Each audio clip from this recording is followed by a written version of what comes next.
As you've been building your business and selling your offers, are you tired of hearing the objection that your prospect doesn't have the funds, they don't have the money to invest in your coaching, your courses, your offers, etc.? Did you know that the least heard objection on LinkedIn is that the person doesn't have any money? It's a very interesting platform that brings some very interesting possibilities to the forefront because the average income of people on LinkedIn is much, much higher than other platforms. So if you've ever wanted to break into LinkedIn and figure out how to use this platform to connect with more people, cultivate relationships with them, share content that really grabs their attention, and then actually convert them into being a paying customer or client, then this week's episode is perfect for you. That's exactly what we're going to dive into. And we're just going to unpack the fine art of networking, essentially, and how to use LinkedIn to explode your business this year. So let's do this.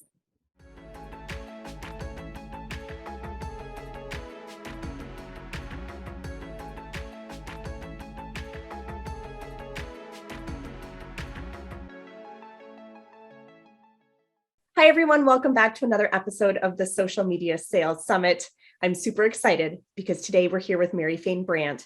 She teaches entrepreneurs, business leaders, executives, and sales teams how to fill their pipeline by using LinkedIn in just 1 hour a day. Her client successes include everything from landing a client one day after working with her to being offered a job 3 days after getting laid off. And her clients typically see a 35 to 65% increase in profile views and engagements, which lead to conversations that convert.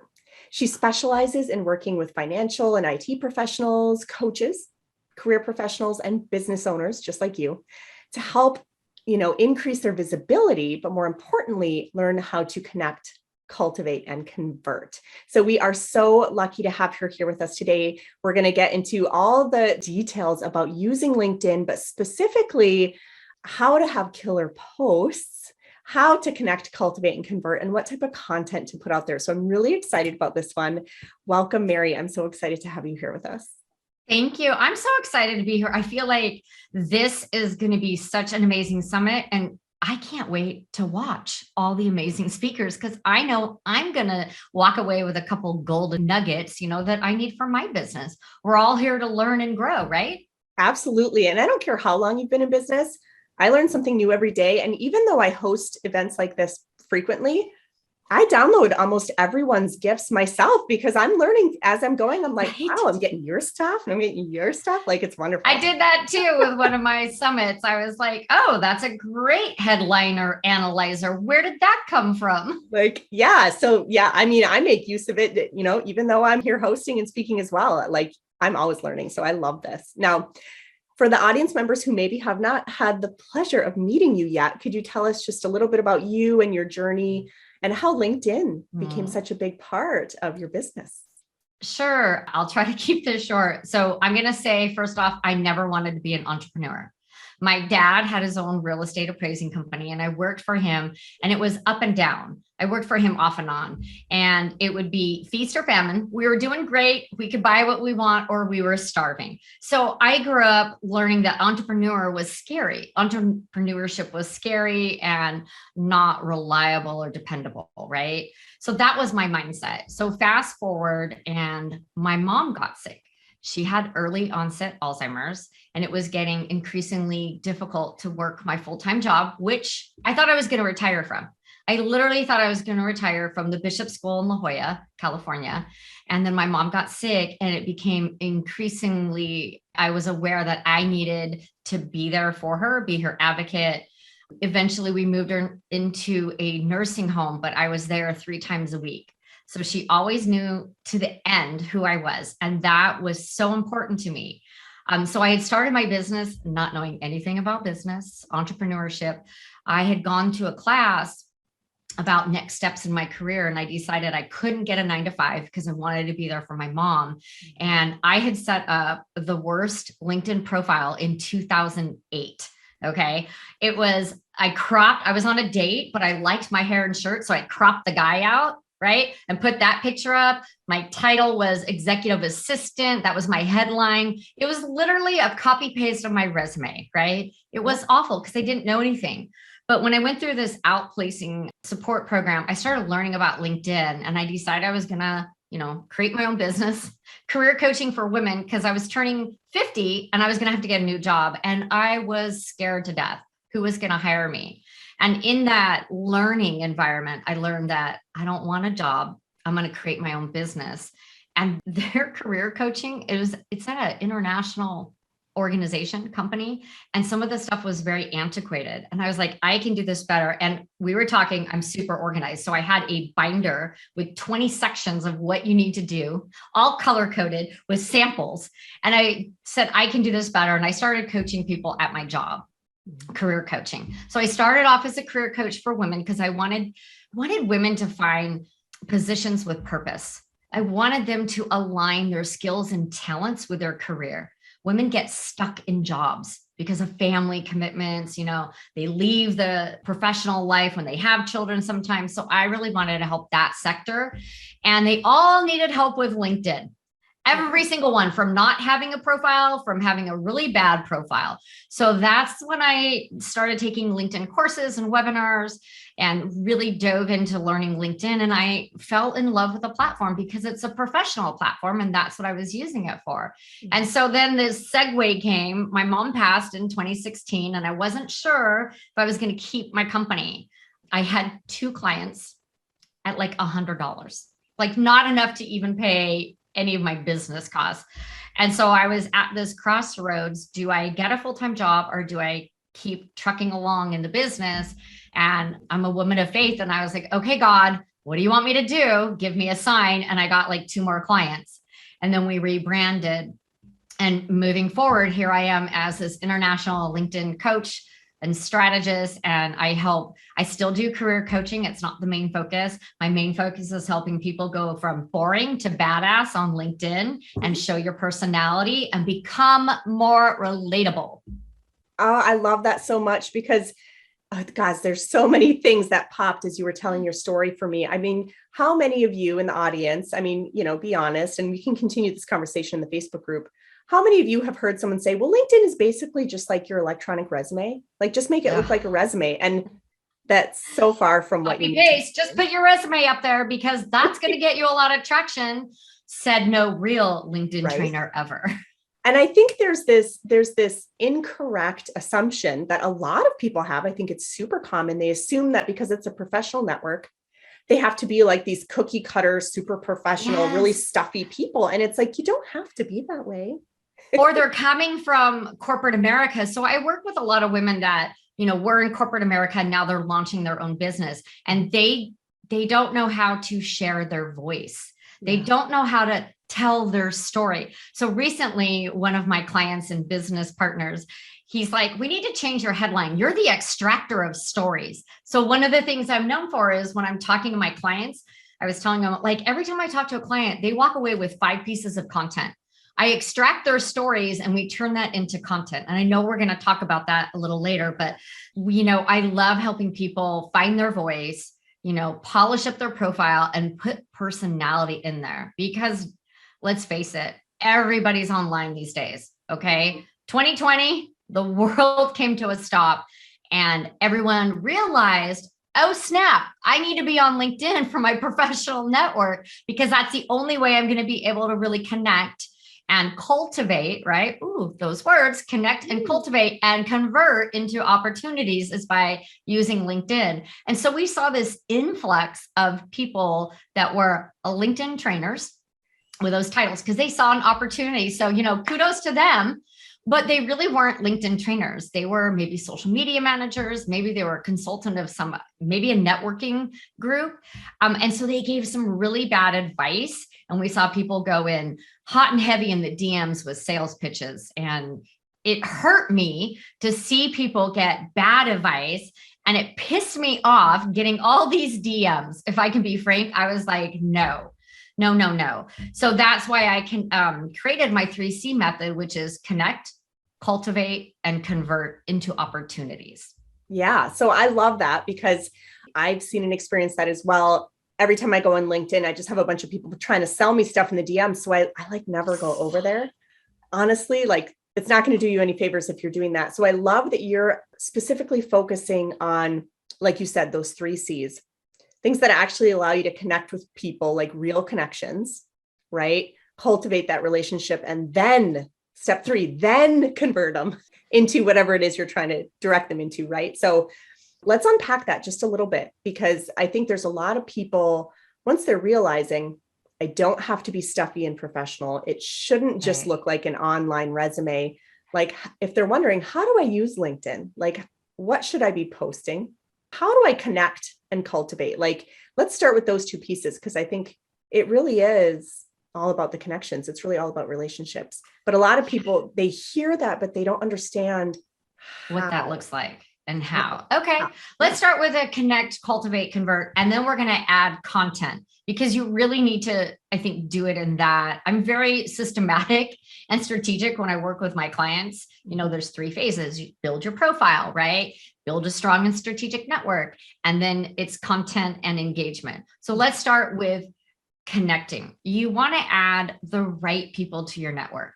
It's not Instagram, you guys. So 10 million followers, 10,000 followers, it's not that kind of numbers game over on LinkedIn.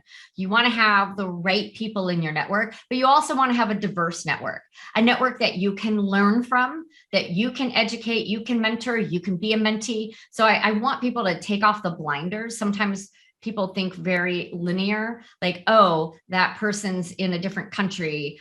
Why would I connect with them? What value are they going to add? Well, we don't know who they're connected to. And that happens all the time, where someone will connect with someone maybe in Canada and they're United States, and maybe they don't have service base. Maybe it's a product that they sell.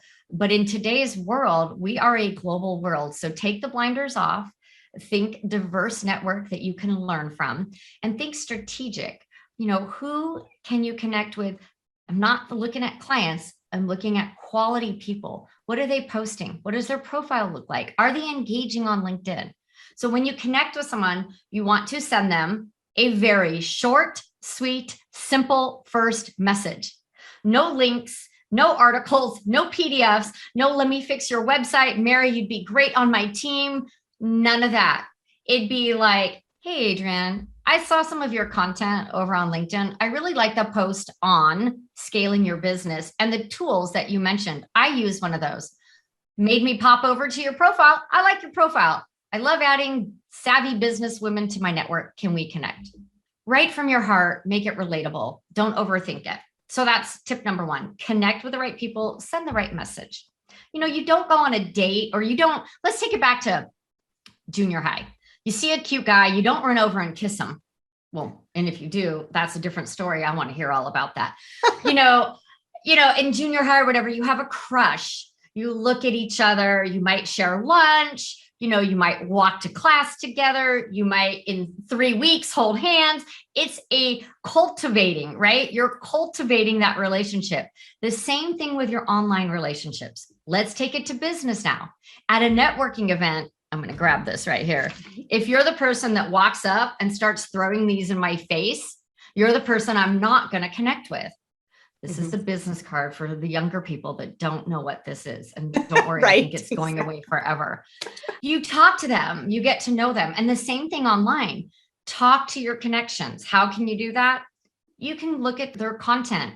You can cultivate the relationship by commenting on their posts, by sharing it, by doing an introduction to someone that would just be cool for them to know, or someone that maybe can help them, or someone, again, I tend to go with, hey, you know what? Like, I have my girl, Jamie Hain. She's an amazing website designer, but I introduce her to people because she's just amazing. She's someone you just want to talk to. The benefit is if you need a website, you might go to her.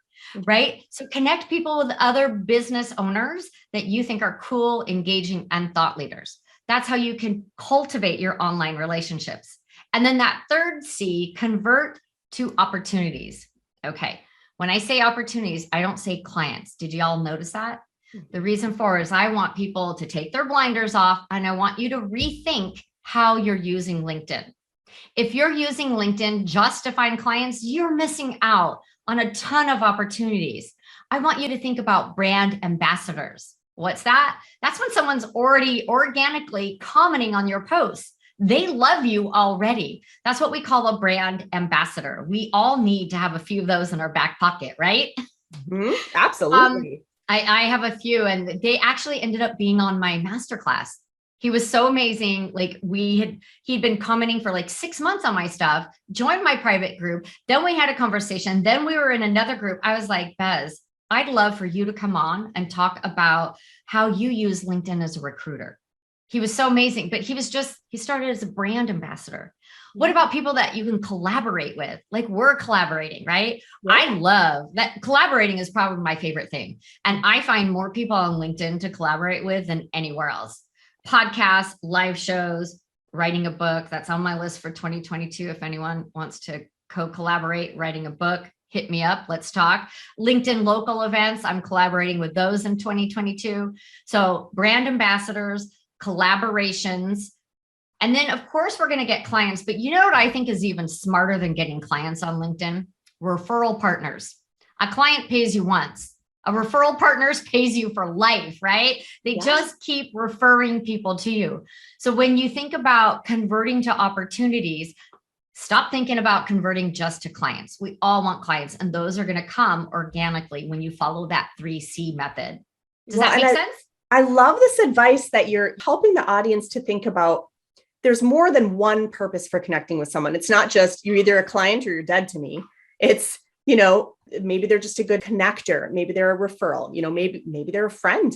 Maybe you just make a friend and that's all. Maybe they're your business bestie and they become an accountability partner. Right. Maybe you end up speaking on their podcast or vice versa. And yes, maybe they become a client. That's possible, but there's more than one possibility. And simply by planting that seed and approaching not just the platform, but any connections you have there with that mindset, what it does, commission breath is gone.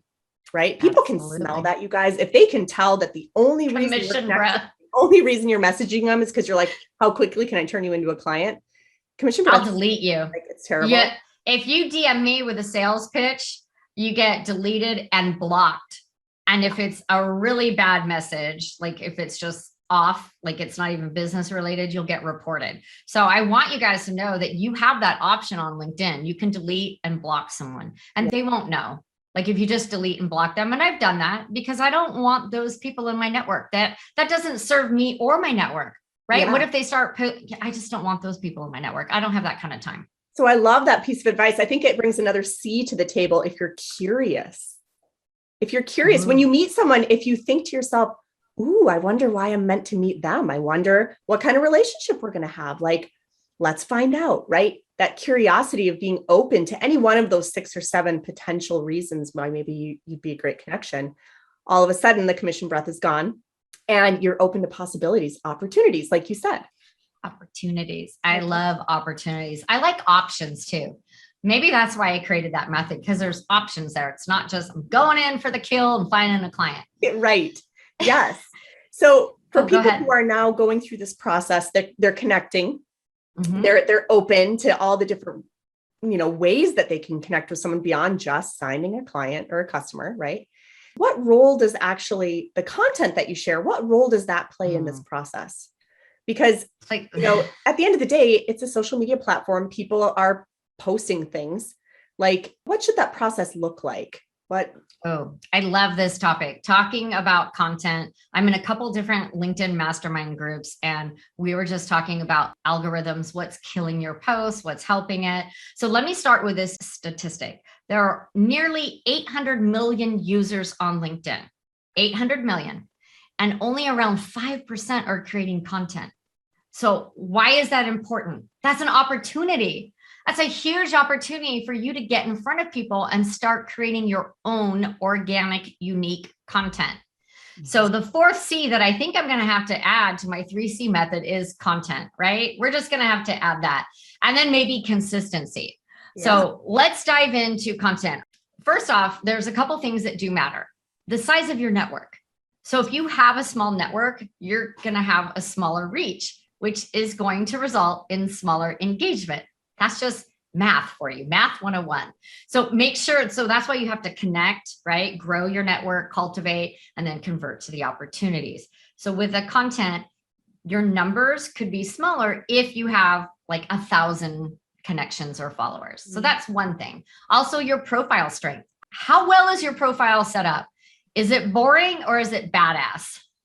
I like to say that because most people, they have this boring, generic profile, and we need to turn that around and make it be you. You need to be you online. The same person you're offline is who you need to be online so that you're more relatable. And when people meet you face to face or on Zoom, they're not going to be shocked or surprised, right? So I talk with my hands. I wear bright colors.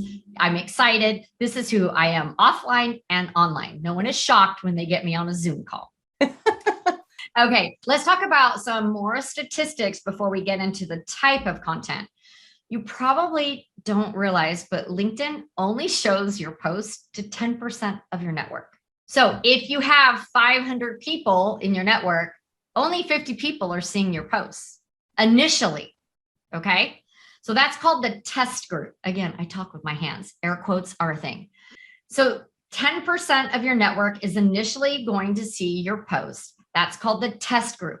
If they engage, their LinkedIn is going to continue to show your post to more people in your network. If they don't engage, it will tank. It will tank horribly. They will not show it to anybody else. And I'm going to let you guys know it happens to the best of us. Even us LinkedIn experts, strategists, coaches, we post content and not all of it is a success. And that's okay. So tip number one, don't get bummed out. Okay. Don't get bummed out if you have some content that doesn't have the reach that you thought. Last Friday, I posted micro video. It was a video clip from a show I did. I thought it was great. It was amazing. It was just like 2 minutes. It was about how to save $10,000 on your website, relevant topic, right? Yeah. I posted it on a Friday at like 12:30 p.m. It tanked. Why? My audience is used to seeing my posts like 7 or 8 a.m. Okay. So time does matter. You need to do your own research for your audience and your time zone. So I'm in Pacific Daylight Time, right? So that 7 a.m. post actually can reach a larger network. East Coast, Central Coast, right? When I'm posting at 12 in the afternoon, it's already 3 o'clock on the East Coast. Sure. Those people are picking up their kids, taking their dog for a walk, wrapping up for the day. Maybe that's not the time that they're on LinkedIn. So time does matter. Do some A/B testing. I feel, and the group that we've been doing these strategy, research, 7 a.m. is great time. And specifically what I'm hearing is that this isn't like a short-term game. Like if you're investing your time in LinkedIn, this is a long-term play, right? And you need to test and figure out the right number of posts, the right time to post, right? How many times a day to post. And what I'm hearing is that it might be different for you than it is for me because our networks are different. Yes, I can. So let me throw out some other statistics here. LinkedIn is not Instagram. Let me repeat that. LinkedIn is not Instagram. Every platform has its purpose, you guys, but LinkedIn is not Instagram. Do not use 10 hashtags. Do not copy your post from Instagram onto LinkedIn. It will not work. It will tank. Okay. So 3 to 5 hashtags on LinkedIn. There's a pro tip. Don't use more than that because LinkedIn will punish you. If you have 10 hashtags, they're not going to show that post. Oh, okay. So less is more. Less is more on LinkedIn. When you said something about how many times a day should you post, this is not a platform where you post twice a day. Once in a while, I do it because I have something I have to get out to my network. I just feel it's important. Usually doesn't work that well. Okay. Once a day is all you need to post. Okay. And if you're just starting off, 3 times a week. Every day or can it be every couple days? Like what would you advise? What do you want your ROI to be? Yeah. So once a day is best. Once a day is best. I probably do 4 times a week. Okay. Yeah. I know someone who does Monday through Friday, a post every morning, and they kill it. They also kill it because they have great content and they have a large engaged network. So there's a lot of parameters, right? When you're thinking about content, and you do always have to test it. So for example, if you're on LinkedIn, you know that polls have been hot. I did a poll about Clubhouse and it got like 24,000 views Wow. and 200 comments. It was on Clubhouse. It wasn't about LinkedIn. It was about, is Clubhouse dead? Are you still using it? Like, Yeah. I did that poll and it had an amazing reach. I also tagged 2 people in it, 2 people that I know use Clubhouse because I wanted their input, and it was strategic in posting them. So when you tag someone, it needs to be relevant to them. And you should not do, I don't know what they call it, but just when someone tags like 20 people, don't do that. It actually hurts you. So I'm not sure if your audience knows this. When you tag, if you were to tag 10 people and only 2 of those people replied, LinkedIn is like, oh, this person's tagging people that aren't interested, right? Or it's irrelevant. So they actually, again, push your post down. So that can kill the algorithm. It can kill it. Yes, it can kill your post if your people that you're tagging do not reply and comment. Gotcha. So I find tagging 2 to 3 key people on that post I did. I tagged 2 people I know use Clubhouse. I was in one of their rooms, and another colleague of mine says that they were having great success. So I said, are you still using it? Yeah. So got to understand all these little ins and outs. Now polls are starting to die. That's the other thing. Something that's working, it's not going to keep working. As in any social media platform. What do I see working right now? Long form posts, long text. Really? Long text posts. Yeah, they're killing it right now. I know, that's what I said. I'm like, really? I thought those died out like 2 years ago. So there's ebbs and flows. Like it might be hot now, and 3 months from now, polls might be hot again. And so you kind of, I'm hearing you kind of just have to stay on the pulse of like be in the feed long enough to be in the feed long enough. And to your point, LinkedIn is a long game. So any golfers out there, right? The short game is the putt, but the long game, you got to keep practicing that, right? So LinkedIn is the long game. And last year, I had someone reach out to me that I had been connected with and spoke at an event 3 years ago. 2 weeks ago, I had someone that I connected with in 2017, not even as a business person, just that they lived in an area that I was going to. And we never got to meet in person. She just reached out to me and hired me. Right. Top of mind, tip of tongue, posting consistently. So quality content and posting consistently and getting great engagement. So I always say, mix up your content. Long form, long text, that's doing well right now. So guess what I'm going to do? I'm going to write some long text posts. Video always does well. My best performing media on LinkedIn is my live show. It's more engaging. People are in the comments. I'm replying back to them, right? But I've also kind of trained my audience. I'm going live Wednesday, 9 a.m., Wednesdays at 5 p.m., right? And I set up an event and invite them. I have I use Shield AI for my data analytics, and that every Wednesday, the spike. Right. So video, because I know every expert that I talk to across every platform is saying video's hot, like use video. And I can see why. I mean, imagine if we were trying to have this conversation through long form posts, like it would take a year and a day, right? So I get it, right? It's the quickest way to build relationships, build rapport. But what I'm hearing is if you're going to do lives, do it on a regular basis where people can start to predict. Consistent. Okay. Pick a day and time. Okay. And don't worry, I started a new show called 15 Minutes of Fain. It's 15 minutes Wednesdays at 5. I'm talking about LinkedIn, business development, and my favorite products, right? Yeah. So I had one where I had no one show up. Is that disappointing? Yes. Did I do some things wrong? Probably. Did I market it? No, I actually don't even market that show. Yeah. We do a StreamYard, we put it up, and that's it.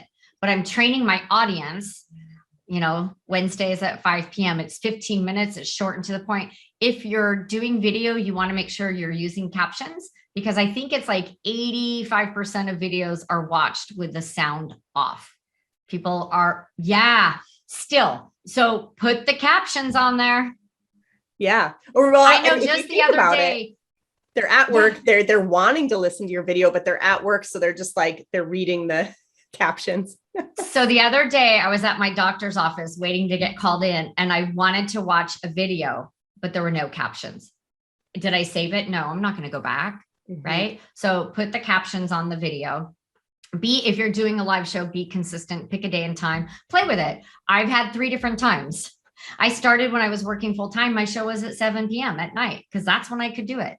So now it's at 9 a.m. in the morning. And I'm thinking maybe it should be at 8 a.m. so I can reach the East Coast people. I don't know. We could change that. Yeah. Multiple picture posts on LinkedIn. So that's called a carousel, where it has the multiple pictures.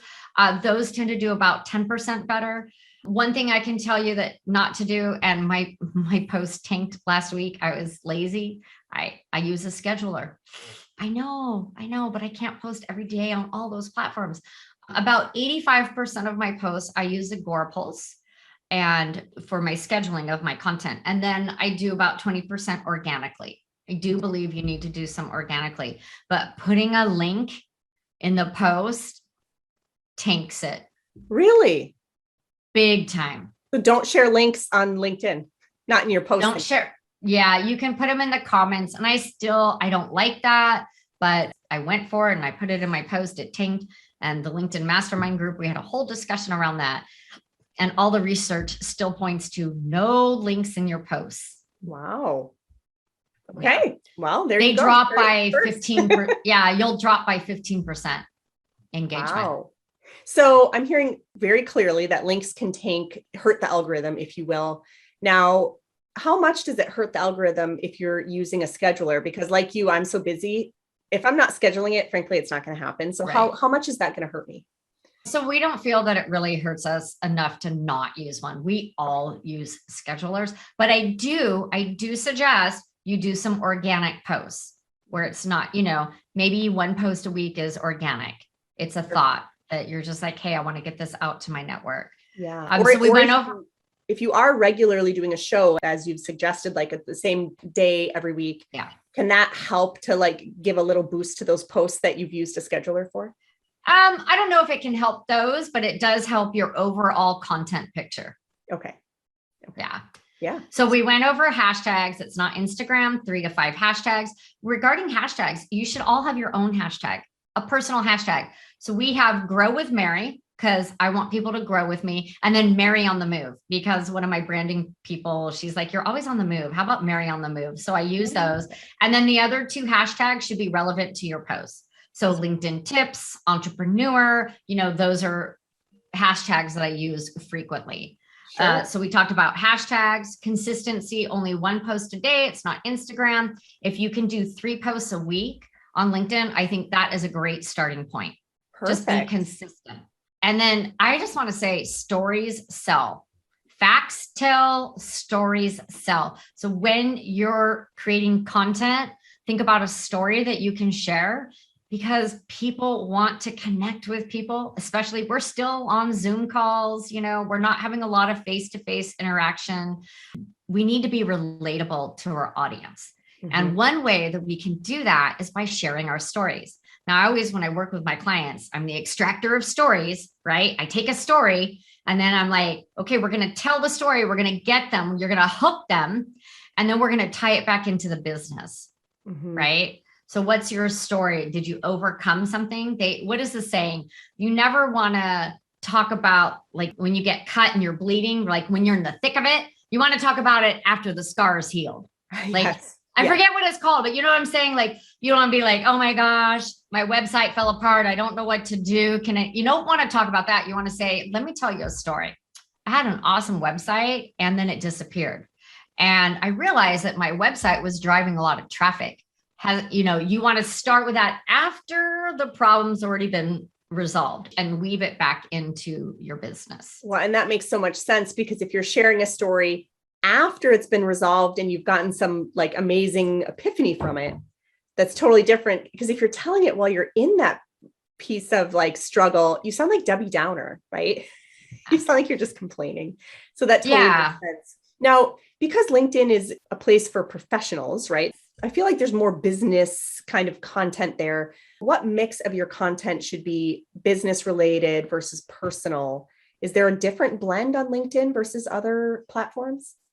Definitely. So it's more professional. So I say 80% of it should be all about your business. solutions that you provide, tips, trends, and thoughts for the business. For me, my show is tips, trends, and thoughts for the business professionals. That's what I'm sharing. But then, I always like to say 20% professional. And let me explain that a little further. On your profile, if all you have is what you do and the services you provide, I'm not quite sure that that's going to compel me to connect with you.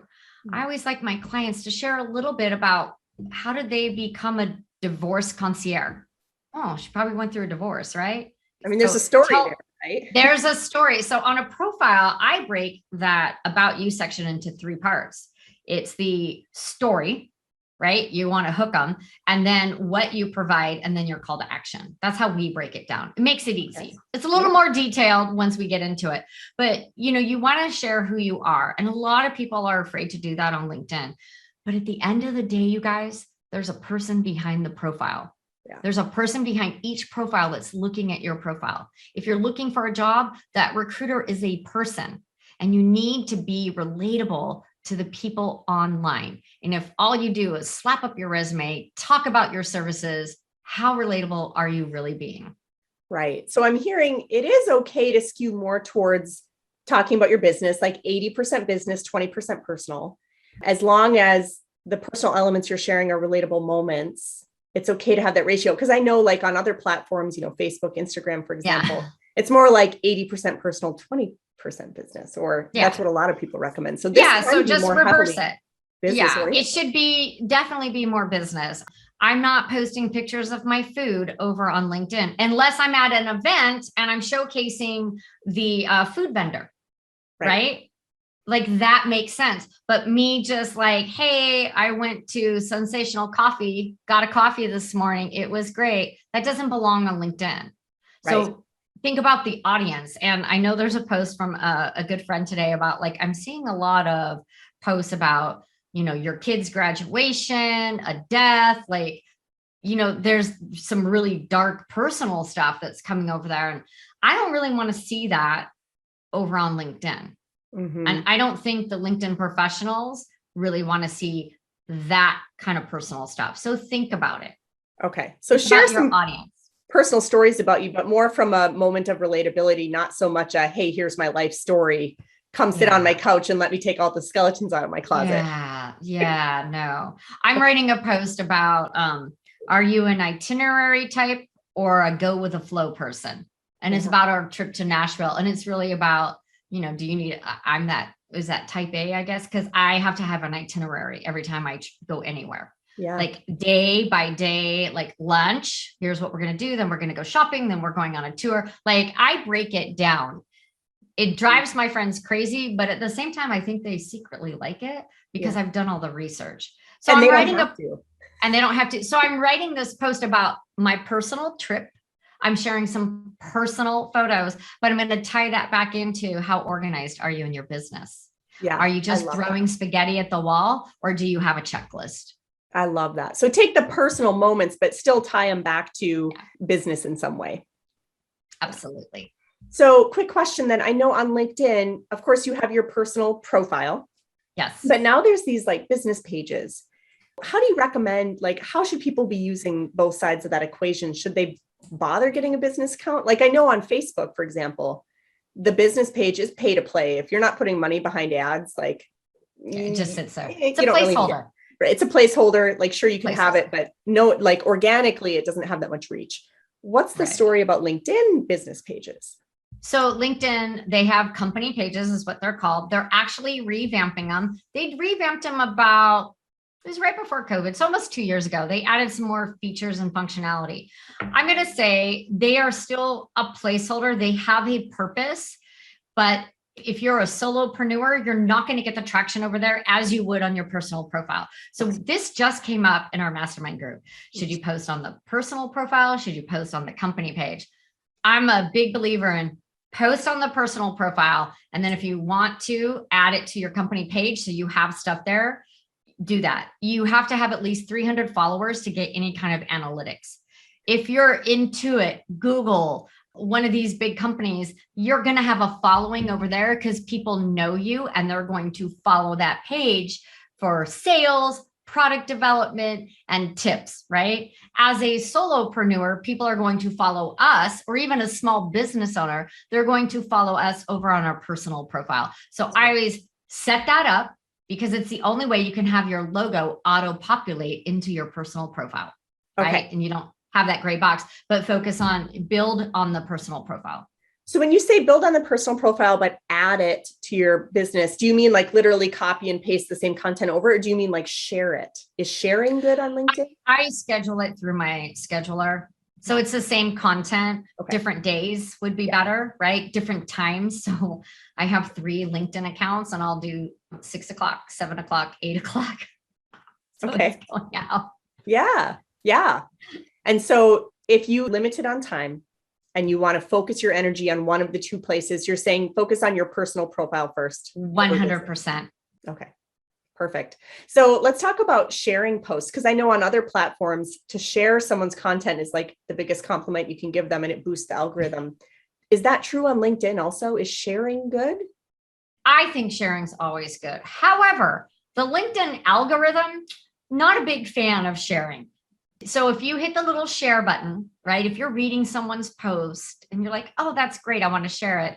And you hit the share button and you share it that way, it's not really going to get the reach. Instead, what you want to do is go to the ellipses, the 3 buttons, click on that. And there's something that'll say copy link. Copy the link, put your thoughts about the post above that. Like, hey, Adrienne, I just really, this is a great post from Adrienne. She's given 3 tips that can help you scale your business in 3 months. Put some thought behind it and it'll do a little better, but it's not something that I focus on. Organic content is better. So 100%. Simply sharing other people's content. If you're not sure what to post and you're thinking, well, I'll make one post of my own and then share someone else's, like, don't do that. I just don't spend my time there. The return on it is so minimal. I mean, other people like it. Oh, when you do that, make sure you tag the author or the company. That will help. So, if you had a post and I was like, oh, this is something my audience needs to see, these 3 tips, I would copy the link, I would put my own 2 cents and I would tag you in that post so that you see it. And that will help a little bit, but there's not a lot of ROI on the sharing aspect. So if you're skewing more heavily towards sharing super valuable content to attract clients and customers, rather than simply try to like hard sell them in messages, for example, but you're saying links actually kill the algorithm, what's the best way to lead someone down the path of potentially jumping into one of your sales funnels or watching a class or taking a workshop? Like, what's the best way to actually funnel them towards the link if you can't post the link? So this is a great question that we're still diving into. You can put the link in the comments. If it's an event, you just said workshop, masterclass, sales summit. Create the event on LinkedIn and you can direct them to a ticket. Like if you're selling tickets, you can direct them to Eventbrite or wherever. If it's free, you can still direct them to wherever the event is. So creating a LinkedIn event is magical. You can invite up to 1,000 people a day. Now, let's say this sales summit, you want to drive traffic to it. You create a LinkedIn event, you invite all the speakers as a speaker. Each of the speakers can invite 1,000 people a day. So with my masterclass, I didn't set it up until like the week of, but we got over 500 people signed up for the masterclass via the LinkedIn event. Wow. Okay. So that's fascinating. So because a lot of people have, they have some sort of a lead magnet or a freebie or, whether it's a checklist or a guide or a free video series or a workshop or a challenge or whatever you want to call it, right? They have something free that they offered so people can get to know them a little. It's sounding like the best way to share freebies isn't necessarily make a post with a link, but make a post that references an event, set up an event and start inviting people. Well, for events, it would have to be an event. It would have to be a workshop, a masterclass, a summit for you to create the event. That makes sense. I wouldn't create an event to say, grab my freebie. That wouldn't really work. People would be like, wait, I thought it was an event. You can put that link in the first comment after the post. Like if you're talking about, let's go, what type of content, Mary, should I post on LinkedIn? I'm always stuck. I don't know what to post, right? I could do a post about that. Like, here's where my clients struggle. We get their profile done, but then they're not ready or they just don't think they have enough ideas. Well, you know what? I'm going to make it easy for you. You can grab my 30 days of LinkedIn posts, my PDF for free.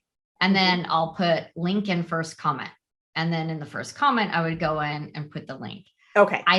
Still not, is it a perfect system? No. No. Yeah. Is it valuable? I know on a lot of other platforms, the attraction marketing style works really well where you say, hey, if you want my free checklist for whatever, let me know below and I'll send it to you. And then you get tons of comments like, I want it, I want it, I want it. Is that good on LinkedIn? No. Don't do that. I see that on Facebook and Instagram all the time. I don't see that over on LinkedIn. So it's just not something that works. Be mindful. It's a very different platform. Yeah. So you just have to remember it's not Instagram. It's not Facebook. Yeah. So know that have I ever seen that on LinkedIn? No. Now the question is have you never seen it because it doesn't work there, or have you seen it because no one's ever tried it there? I'm not sure. Yeah. I'm going to be 100%. Go ahead and try it. Let me know how that works. That's going to be a lot of manual process too. So wouldn't it be easier? Like my freebies are sitting in a platform that I can direct people to, and you get to pick your freebie. Yeah. Yeah. So again, it's not Instagram, it's not Facebook. I would think that would not play very nicely over on LinkedIn. So you have to remember, what does LinkedIn hate? It hates you when you go off the platform. So it hates people who are saying, hey, jump over here, leave LinkedIn. I've got something for you. Okay. So, maybe, you can say, DM me and I'll send you the link. Maybe that's a better option. I'm not sure. I haven't done that. I'd have to play with that. Okay. Interesting. Very interesting stuff. Now, for those of you who are listening, you may have heard Mary talk about, she referenced these LinkedIn post ideas. That's a real thing. And actually, she has this as a gift for you guys. So Mary, do you want to tell us a little bit for those who are like really wanting to get into posting valuable content on LinkedIn, but they're just not sure where to get started, not sure what to even share. You want to tell us a little bit about your gift? Yeah. So this is 30 ideas. So literally I'm giving you a month of content ideas. Some are business, some are personal, right? Holidays. You can always post on a holiday. You can always do behind the scenes and talk about it. Don't just post a picture of your office. Like maybe you got a new setup, right? Do you have a standing desk? Are you asking people like, I need a new desk. Here's what I have. I need something new. What are your suggestions? So I have 30 content ideas for you. And just remember 3 to 5 hashtags. One should be your own. Images still do really good. Videos, you don't always have to be on camera. You can create a video with just captions over it. So there's a lot of different ways to do videos. If you're doing a video post, it shouldn't be more than 2 minutes. Short and sweet. We all have a little ADD these days. Well, that's probably encouraging to the people who they're so tired of hearing that video is where it's at, but how encouraging to know like truly 2 minutes or less, because that's all people want on LinkedIn. So great. Keep it short. Yeah. Short and sweet. I mean, my live shows are 15 minutes and 35 minutes, but that's a different format. That is a whole show. If you're just posting a video up on LinkedIn, like 2 minutes is that sweet spot. Oh, I love that. I love that. That's great. Well, what a valuable gift to give to the audience for those who are ready to get out there, right? You know that this is the next platform that you want to learn, or you simply want to leverage it better than you are today. Either way, these 30 ideas are going to be the perfect way for you to really sink your teeth in. And hopefully by the end of those 30 days, you creative juices are flowing and you've brainstormed maybe the next 30 that you could put out there. So what a great gift. Thank you for sharing that with us.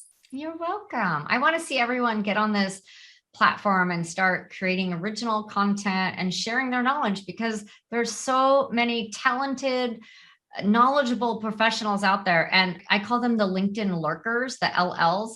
They just sit there and they just do this. They just like read the stuff, but they don't comment. They don't create their own organic content. I'm like, come on, jump in the fun. There's a party over there. Start creating some content. Let me know when you do. Tag me or send me a DM and connect with me. I'm here to support you. Yeah, absolutely. So if you've been a lurker now might be the time to get more active. And I love that. So you guys definitely grab that free gift. It's going to help you to get a smart start on LinkedIn, but join the conversation over in the private Facebook group we have set up for everyone in the audience. The speakers are in there too. There's a chance for Q&A. You guys will get to ask questions, meet the speakers. How cool is that, right? To make sure that you're actually taking action, because I would love nothing more than for this particular event to be the catalyst where people say, this is the event that changed everything for me, right? So let's do that together. Thank you so much, Mary, for sharing your knowledge with us. We're so appreciative. You're welcome. Thank you so much for having me. Now let's get over there and start creating some content, you guys. Let's do it. See you there. Bye. You've been listening to the Impactful Entrepreneurs Show with Adrienne Hill, where we support coaches, course creators, and network and affiliate marketers to translate their big picture vision into actionable plans to build out their business efficiently. If you love our show, we invite you to visit buildalifebydesign.com to join the conversation, access the show notes, and discover more helpful resources. Don't forget to subscribe, rate, review, and share. Thank you for listening.